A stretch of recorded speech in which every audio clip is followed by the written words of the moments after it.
Morning student. मैं निकुश आप लोगों का स्वागत करती हूँ यूट्यूब चैनल एसर क्लासेस में।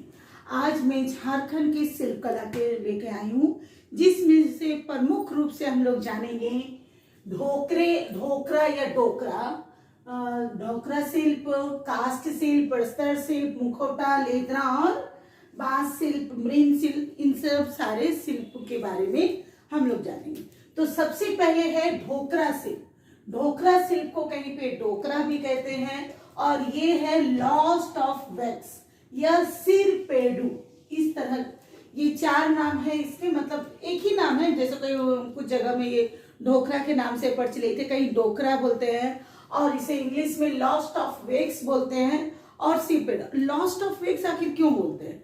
क्योंकि इसमें जो है वो जो एक्चुअली होता क्या है, मान लेते कोई भी मूर्ति बना रहे हैं, ठीक है, मूर्ति बनाए तो उसके कुछ ये एक ढांचा के रूप में इसको तैयार किया जाएगा। उस ढांचा के ऊपर मोम से उसके नाक बना दिए, मुंह बना दिए, हाथ बना दिए, ऐसे करके कुछ पतली पतली चीजें जो होगी वो मोम से बना दिया जाएगा और इस पर एक कप आकार की जो आकृति कप भी बना दिया जाएगा और उसके अंदर वैक्स के साथ कुछ धातु को मिला के पिघला करके डाला जाएगा और जो ऊपर वाले धातु पिघल जाएंगे और इस ढंग से ऊपर से फिर से वो धातु उभर के आ जाएंगे। यानी इस पे क्या हो गया, लॉस्ट ऑफ वैक्स हो गया। जो ऊपर वाली वैक्स है वो पिघल जाएंगे तो इसलिए ये लॉस्ट ऑफ वैक्स हो जाएगा। सिरे पेडू भी नाम है, तो एक ऐसे ही रख लीजिए, सिर से लेके पांव तक, तो ये हो गया सिरे पेडू। इस तरह की जो शिल्प कलाएं होती हैं वो कहलाता है ढोकरा शैली। और देखिए ये जो है लगभग 5000 पुराना ये शिल्प कला है, ये प्राचीन शिल्प कला है और इस शिल्प कला को सिंधु सभ्यता से भी जोड़ते हैं। कैसे? तो जो नाचती हुई कांसे की मूर्ति मिली है वो भी एक ढोकरा शिल्प का ही उदाहरण है। अब जानेंगे इसमें मुख्य रूप से कौन कौन जनजाति काम करेंगे। तो मल्हार, असुर और बिरहोर समुदाय के जनजाति लोग हैं जो कि इस ढोकरा शिल्प को काफी अच्छी तरह से बनाते हैं। और ये रांची में लोहाड़ी और हजारीबाग में इचाई, ये दो जगह काफी प्रमुख है जाके ये ढोकरा शिल्प कला के लिए। अब इसके एग्जाम्पल क्या है? सबसे प्रमुख एग्जाम्पल जो कि सदियों से चलते आ रहे हैं, सिर्फ भारत में नहीं विदेशों में भी काफी फैला है, वो है पायला। पायला क्या होता है? देखिए पायला देखिए इस ढंग का होता है। इसको एक तरह से मतलब प्राचीन के टाइम में अभी भी है, अभी भी मेरे घर में मूड़ी वाली आती है जो कि वो अपना पहला से ही ये वजन करके मूड़ी देती, तो वो पहला होता है। उसमें कुछ मतलब चित्रकारी कर दिया है, कुछ इस ढंग से कोई चित्रकारी किया हुआ रहता है। वो एक तरह का नाप होता है कि आधा केजी है, 1 केजी है, पाव भर है, इस तरह की नपना को ये कह सकते हैं ये नपना है। तो ये नपना जो कि है वो पायला है। तो ये विदेशों में भी काफी मांग थी इसके। फिर उसका दीपक है, धूपदानी है, मोमबत्ती स्टैंड है, तरह तरह के खिलौने हैं या कुछ आकृतियां बना दी जाती हैं, 2 लड़की नाचते हुए या टोकरी पे सामान उठाते हुए। इस तरह से ढोकरा शिल्प का ढांचा बना के उसमें मोम पिघला के देखे तैयार किया जाता है। नेक्स्ट है बांस शिल्प। बांस से बोलने का ही मतलब समझ में आ रहा है कि बांस से बनी हुई चीजें। तो यदि हम इसको ना भी देखें कि बांस शिल्प क्या है, तो ऐसे भी देखें टोकरी, सूप, छोटा टोकरी, मोनी, इस तरह के जितने भी बांस के बर्तन हैं वो सब बांस शिल्प में आ जाएंगे। तो टोकरी, सूप, स्टूल, जाल, चटाई, बांस कप, अब हैंगिंग, ये सब भी बांस के होते हैं। इसमें से प्रमुख रूप से कौन सी जनजाति होगी? महली जो है विशेष करके बांस की ही चीजों को बनाती है। उसके अलावा गोंड, पहाड़िया जनजाति। और यह कौन सा क्षेत्र होगा? संथाल परगना, रांची और कोल्हान क्षेत्र। इन 3 क्षेत्रों में बहुत ज्यादा मतलब अच्छी तरीके से बांस के हैंगिंग, कप, जग, मतलब सजावट की भी चीजें काफी अच्छी बनाई जाती है। किन किन क्षेत्रों में? संथाल परगना, रांची और कोल्हान क्षेत्र में। यहाँ पे मैंने 2 चित्र दिया है, चतुम और चुकड़ी।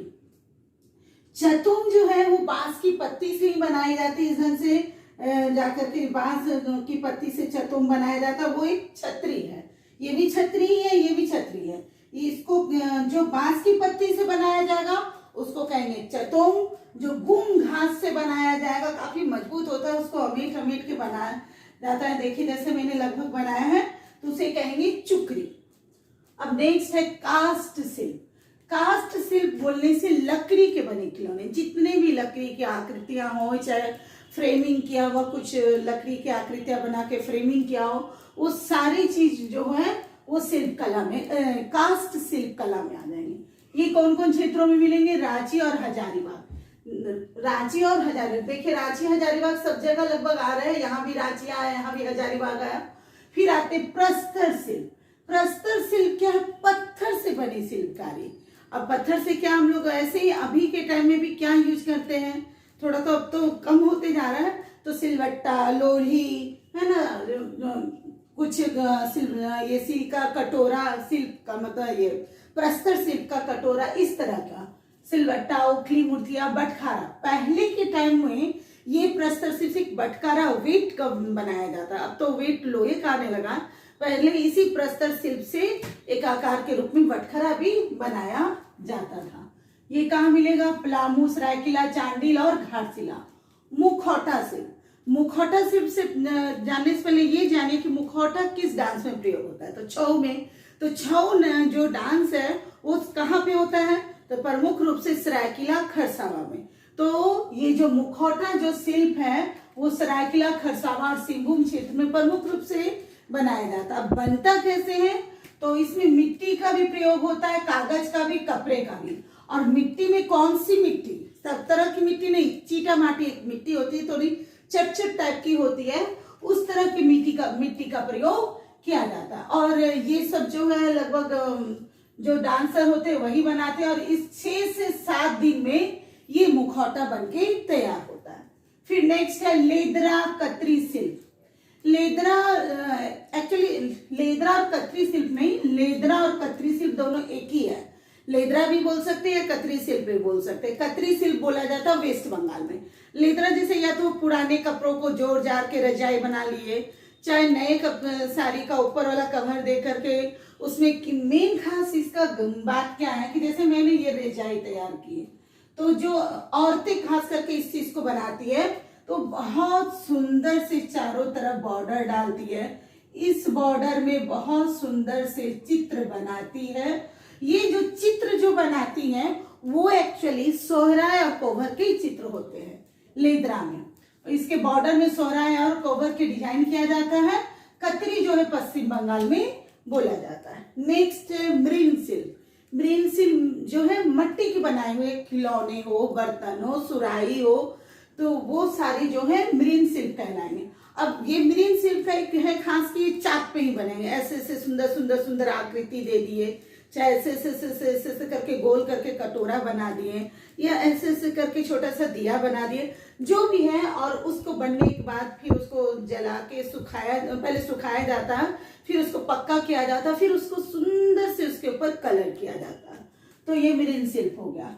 अब आते हैं वस्त्र शिल्प। वस्त्र शिल्प क्या है? मतलब वस्त्र पर कुछ बुनाई, रंगाई, छपाई, इस तरह के जो शिल्पकार जो शिल्प बनेंगे वस्त्र पर, तो वो हो जाते हैं वस्त्र। ये किस क्षेत्र में है?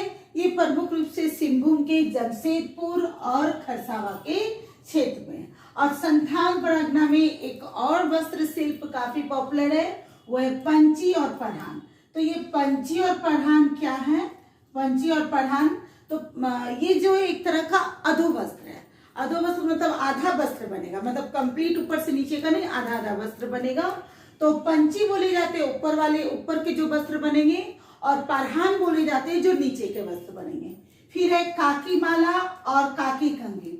ये एक तरह का काकी माला बनाते हैं, कौन बनाते हैं? सोरिया पहाड़िया के लोग, और काकी कंघी बनाते हैं। नेक्स्ट है झिपली। झिपली भी ये सीप का आभूषण है, जो सीप होते हैं उसको गूंथ के बनाते हैं ये लोग। ये सीप के आभूषण है। ये कौन बनाते हैं? प्रमुख रूप से उराव जनजाति के लोग। ओके, आपको अच्छी तरह से ये शिल्प कला, झारखंड की शिल्प कला समझ में आ गया होगा। आपको ये वीडियो पसंद आता है तो आप इसे लाइक करिए, सब्सक्राइब करिए, कमेंट करिए। Thank you.